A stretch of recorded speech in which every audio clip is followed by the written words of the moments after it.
శ్రీజ నోరుంది కదా అని భరణి అని అనవసరంగా తిట్టింది, తోసాడు. నేను తోసినందుకు తప్పు అని కూడా ఇంకొక వీడియో పెట్టున్నాను. నేను శ్రీజను మాత్రం టార్గెట్ చేయట్లేదు. తోయడము తప్పు అని నా ముందర వీడియోలో కూడా ఉంది, కావాలంటే ఇలా చూడండి.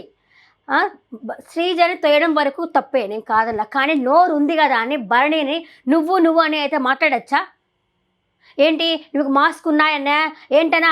ఆడవాళ్ళని అలా పట్టుకోవాలి ఇలా పట్టుకోవాలి అంటావు, మంచితనంగా నటిస్తావు, ఇంట్లో వాళ్ళంతా చెప్తా ఉన్నారు నువ్వు రేలంగేమో నటిస్తున్నావు అంటే దెబ్బ తగిలింది, వచ్చాడు ఎలా ఉందమ్మా అన్నాడు.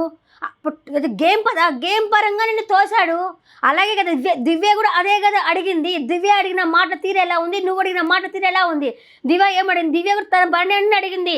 ఏమి నా ఇంకో మీకు ఉన్న తనుజ తను పేరు పెట్టి చెప్పకుండా తనుజ ఉంది కదా, వాళ్ళు ఉన్నారు కదా, ఎందుకు తీయలేదు అంటే నువ్వు దానికి ఇంతలా ఉన్న రేష్ అయిపోయి దివ్య మీదకి గొడవకు పోయినావు. దివ్య మీ టెరెంట్లో భాగమే కదా, ఆ అమ్మాయి అడిగిందే కదా, నువ్వేమో నోరు చేసుకుని పడిపోయినావు. నీ పద్ధతి బాగలేదనిపిస్తుంది నాకు.